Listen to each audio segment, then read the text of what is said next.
আমাদের দুজনকে ছাড়াই আমি বাঁচতে পারবো না। তখন আমি মনে মনে হেসে বললাম, তুমি আমাকে ছাড়া ঠিকই বাঁচবে, কিন্তু নতুন বউকে ছাড়া বাঁচবে না। আমার স্বামীটাকে আমি ভীষণ ভালোবাসি, কিন্তু এখনকার এই চেহারার মানুষটাকে আমি একদমই ভালোবাসি না। এখন আমার বিয়ের ছবিটা দেখলে আমার খুবই কান্না পায়। আমার পাশে দাঁড়িয়ে শেরওয়ানি পরা লোকটাকে আমি ভীষণ ভালোবাসতাম। সেই রূপের মানুষটাকে আমি আবারও ফিরে পেতে চাই। তখন আমাদের সম্পর্কটা কতই সুন্দর ছিল।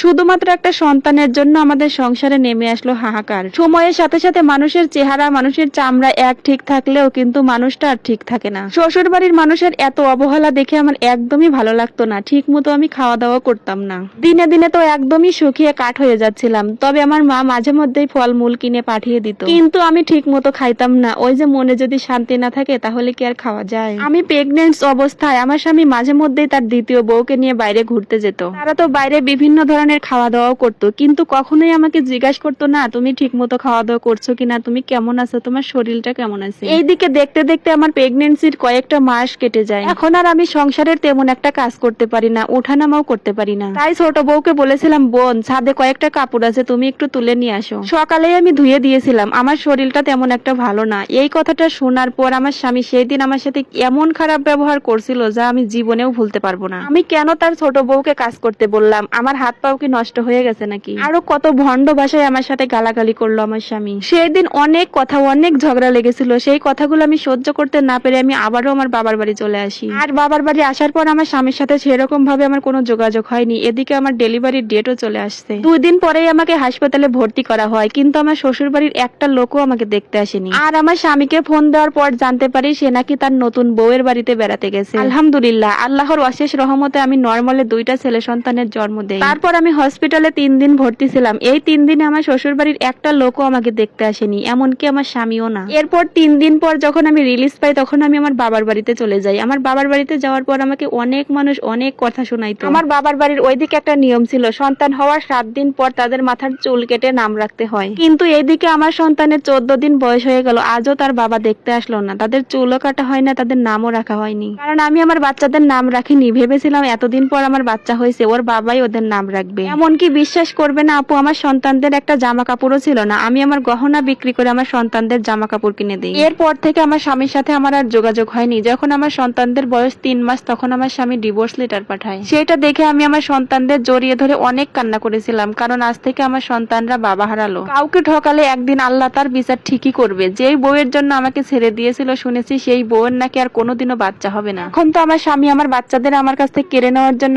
আইনের আশ্রয় নিয়েছে, কিন্তু আমি আমার বাচ্চাদের কখনোই আমার স্বামীকে দিব না। আচ্ছা যাই হোক, এই সম্পূর্ণ স্টোরিটা কিন্তু এক আপুর লাইফ থেকে নেওয়া।